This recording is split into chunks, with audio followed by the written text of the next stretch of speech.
Bonjour à tous. Donc, résolution d'équations, sinus, cosinus, tangente, on y va. Comment résoudre des équations avec ces fonctions-là? On va y aller avec une série d'exemples. Donc, premier exemple. Voyons. Donc, exemple numéro 1. Si je vous donne quelque chose de facile, juste pour se réchauffer un peu, 2 sin x plus 1 est égal à 0.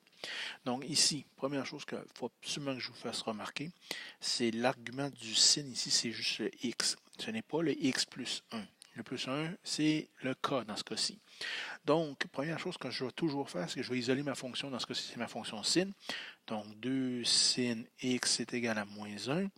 Sin x est égal à moins 1 demi. Bon, donc ici, on va faire appel à nos notions qu'on connaît. On va faire appel au cercle trigo.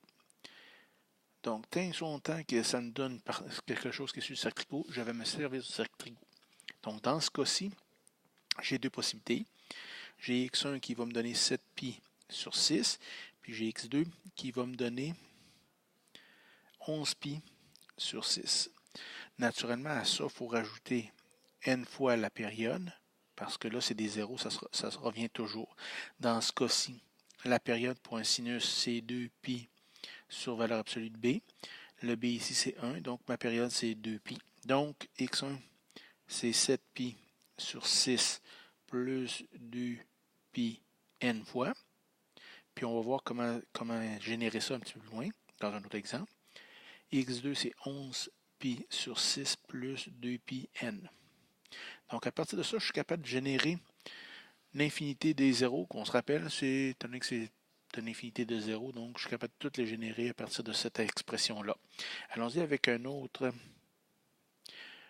expression, un autre exemple. Si j'y vais avec, supposons 2 cos x plus pi moins 1 est égal à 0. Donc ici, mon a c'est 2, mon b c'est 1, mon h moins pi et mon k moins 1. Donc il faut faire bien distinguer les paramètres. Et ici, je vais rajouter une petite particularité. Je vais dire sur un intervalle, dans le fond, mes x c'est sur un intervalle de moins 2pi à 2pi. Donc là, je n'ai pas une infinité, j'ai juste une certaine partie et je vais travailler avec cette partie-là comme telle. Donc il va falloir que je génère sur cet intervalle-là de moins 2pi à 2pi. Donc on va partir comme d'habitude. On va isoler mon cos. Donc, si je le fais toutes les étapes, donc j'envoie le moins 1, l'autre bord devient 1. J'isole mon cos encore. Ça fait une demi. Donc, ici, je suis rendu, je cherche une valeur d'un cos qui me donne une demi. Donc, ici, je vais faire une petite passe rapide, tout simplement, pour se simplifier la vie. Je vais faire apparaître une lettre qui est une lettre grecque qui est alpha, qui est égale à x plus pi, qui est mon argument. Dans le fond, ce que je veux ici, c'est mon argument du cos. Je le mets à part. Donc, moi, dans le fond, ce que je cherche, c'est cos alpha, qui me donne une demi. Quand est-ce que cos alpha me donne une demi? Donc, on va dans le cercle trigo et on va s'apercevoir à ce moment-là que alpha 1, c'est pi sur 3. Alpha 2, c'est 5 pi sur 3. Donc, ça, j'ai directement ça dans le cercle trigo. Donc, si je continue en haut ici, j'ai alpha 1.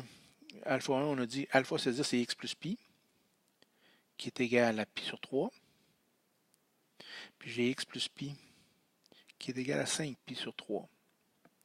Donc, j'isole ici x1 pardon, va être égal à moins 2 pi sur 3. Bon. x1 est égal à moins 2 pi sur 3.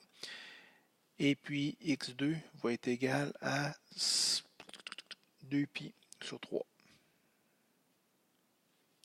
À ça, il faut que je rajoute la période. La période, c'est 2 pi sur b, donc c'est 2 pi, donc plus 2 pi n plus 2 pi n. Là, je vais me permettre de changer de page pour qu'on clarifie comme il faut ça. Donc, j'ai x1 ici qui est égal à moins 2 pi n. Voyons, qu'est-ce que je dis là? Excusez, moins 2 pi sur 3, pardon, plus 2 pi sur n, 2 pi n, voyons. Puis j'ai x2, définitivement, qui est 2 pi sur 3 plus 2 pi n. Voilà, on commence à se réchauffer. Donc, j'ai ça ici, un petit truc pour générer les zéros, parce que dans le fond, ça veut dire que j'ai un 0 à moins 2 pi sur 3. Puis le 0 suivant, c'est moins 2 pi sur 3 plus pi, 2 pi, ainsi de suite. Donc, pour se donner une chance, je suis sur 3, puis l'autre, je suis sur 1. Donc, moi, ce que je recommande, on va mettre moins 2 pi sur 3 plus, on va prendre le 2 pi, puis on va l'envoyer sur 3. Donc, ça va me donner 6 pi sur 3 fois n. Je vais faire la même chose avec le deuxième ici, c'est 2 pi sur 3 plus 6 pi sur 3, n. Donc là, c'est facile pour moi. Mes deux premiers zéros, j'ai moins 2 pi sur 3, puis l'autre, c'est 2 pi sur 3, puis là, je vais générer les autres. Parce que si je prends moins 2 pi sur 3 plus 6 pi sur 3, donc ça va me donner 4 pi sur 3. C'est le fun, c'est direct. Si je prends 2 pi sur 3, je rajoute 6 pi, ça va me donner 8 pi sur 3. Si je recule pour le plaisir, je vais prendre 2 pi sur 3, je recule, moins 6 pi, ça va me donner moins 2 pi sur 3. Puis je prends le moins 2 pi sur 3, moins 6 pi, donc ça va être encore là, moins 4 pi sur 3. Si je recule encore, ça va me donner moins 8 pi. Ah là, bon, ça va bien. L'autre avant ça, ça va me donner moins 8 pi sur 3.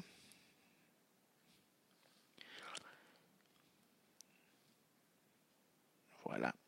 Donc, si je regarde maintenant, ce que je voulais au départ, c'est sur l'intervalle moins 2 pi et 2 pi. Qu'est-ce que j'ai sur cet intervalle-là? Donc, ici, moins 8 pi sur 3, ce n'est pas sur l'intervalle, puis 8 pi sur 3 non plus. Le reste, ça l'est. Donc, ma réponse finale de tout ça ici, ça va être moins 4 pi sur 3, moins 2 pi sur 3, 2 pi sur 3, et puis 4 pi sur 3. Et voilà. Ça, c'est les zéros, les 4 zéros qui existent entre moins 2 pi et 2 pi, toujours à partir de la fonction cos que j'avais tantôt. Si je poursuis, un autre exemple, toujours par plaisir. Si je vous donne 4 sin 3x plus 6 pi sur 6, pardon, plus 4 est égal à 0. Donc, si je travaille ici, je vais me limiter avec l'intervalle, donc x appartenant à l'intervalle moins pi à pi. Tout le reste va être rejeté parce que c'est à l'extérieur de cet intervalle-là. Donc, j'isole comme d'habitude. J'isole. Là, je vais me permettre 2 étapes vu que vous êtes réchauffé et vous êtes rendu bon. Je vais envoyer le plus 4, l'autre bord devient moins 4. Je divise par 4, ça me donne moins 1. Donc, alpha ici, c'est 3x plus pi sur 6. Donc, je cherche sin de alpha, qui est égal à moins 1. Donc, à ce moment-là, si je regarde, j'ai alpha 1 qui est égal à 3 pi sur 2. Et c'est le seul que j'ai dans ce cas-ci. Donc, je n'ai pas d'alpha 2. Donc, ce qui veut dire que 3x, si je continue en haut ici, 3x plus pi sur 6 est égal à 3 pi sur 2. Donc, j'isole le tout. Je vais vous laisser, 3x est égal à pi sur 6, je l'envoie au bord, devient moins pi sur 6, donc ça va donner 4 pi sur 3. X est égal à 4 pi sur 9, okay, en divisant par 3. Là, je vais me permettre de réécrire un petit peu mieux que ça. C'est difficile à croire. Donc, 4 pi sur 9, plus n fois la période. Ma période ici, c'est toujours 2 pi sur b. Le b, dans ce cas-ci, c'est 3, donc ça va me donner 2 pi sur 3. Donc, si je veux poursuivre, je vais me permettre de changer de tableau. Donc, j'ai x qui est égal à 4 pi sur 9 plus 2 pi sur 3 n fois. Un petit truc, même truc que tantôt. Ce que je vais faire, c'est que je vais ramener tout ça sur le même dénominateur. Donc, 4 pi sur 9 est égal à 6 pi sur 9 n fois. Donc, encore là, mon 0. Si je veux générer mes zéros, j'ai 4 pi sur 9. Le suivant, plus 6, ça va me donner 10 pi sur 9. Le précédent va me donner moins 2 pi sur 9. Le précédent va me donner moins 8 pi sur 9. Puis le suivant, ça va me donner moins 14 pi, donc à l'extérieur. Donc, si je regarde ça ici, lui est à l'extérieur, puis les autres.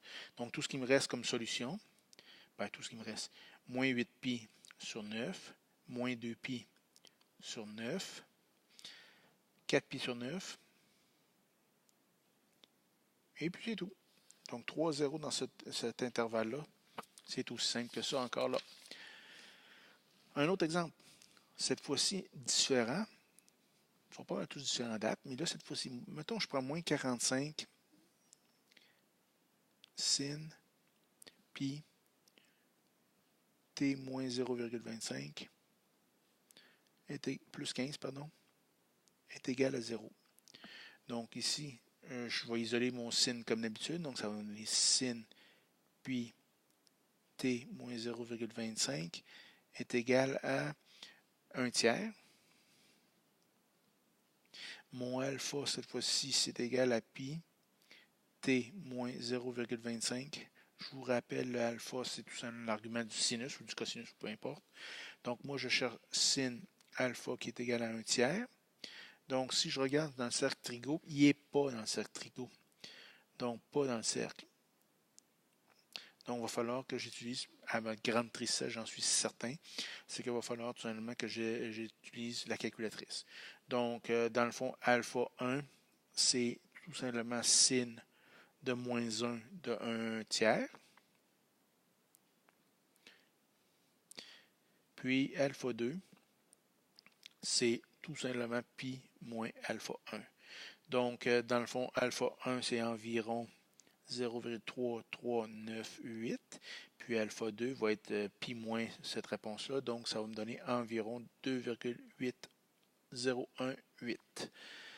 Donc j'ai ça. Si je continue toujours, mon alpha c'était pi t moins 0,25 est égal à 0,3398.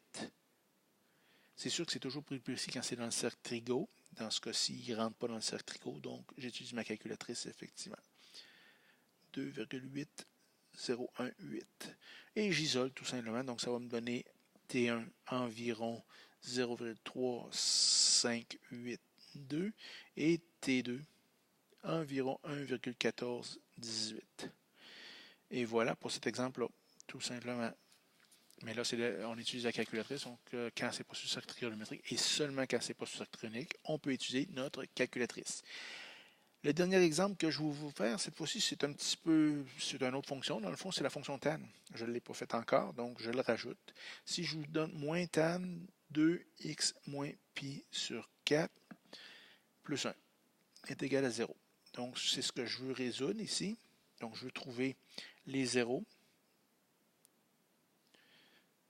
de tout ça. Je vais vous limiter sur un intervalle. Donc, supposons de moins pi à pi. Donc, comme d'habitude, j'isole. Donc, ma fonction, c'est ma fonction tan. Donc, je l'isole. Est égal à 1.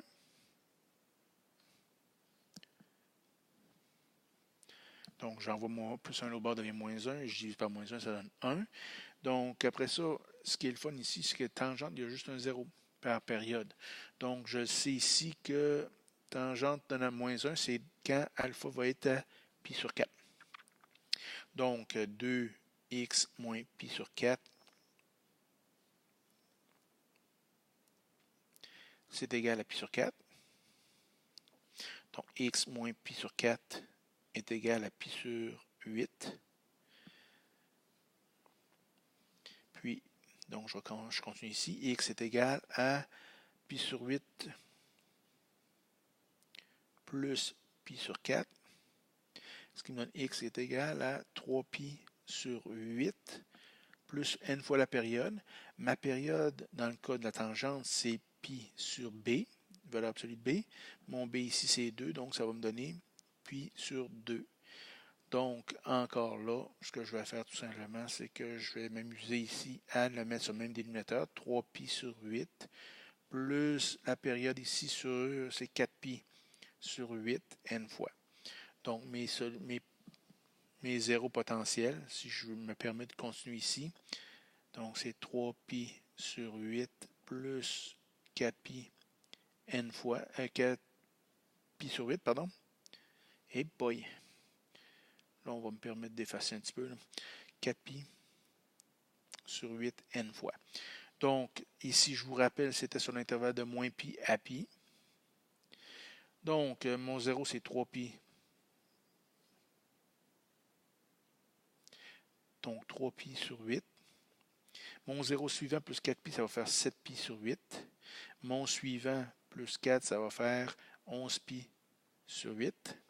Si je recule pour le plaisir, ça va faire moins pi sur 8. Donc, 3pi moins 4pi, ça va me donner moins pi. Et puis, moins 5pi sur 8. Puis le suivant, si je le calculais, ça me donnerait ici moins 9pi sur 8. Donc, moins 9pi sur 8, c'est à l'extérieur de l'intervalle qu'on me donne. 11pi sur 8 également. Donc, mes solutions sont ici tout simplement. Donc, si je vais me permettre une crayon couleur autre. Donc, voilà, c'est mes réponses tout simplement pour mes zéros entre moins pi et pi avec une fonction tan. La différence principale en tan, deux choses, c'est que c'est un seul zéro et puis la période est de pi tout court, pi sur b dans ce cas-ci. Donc, je vous laisse réfléchir à tout ça.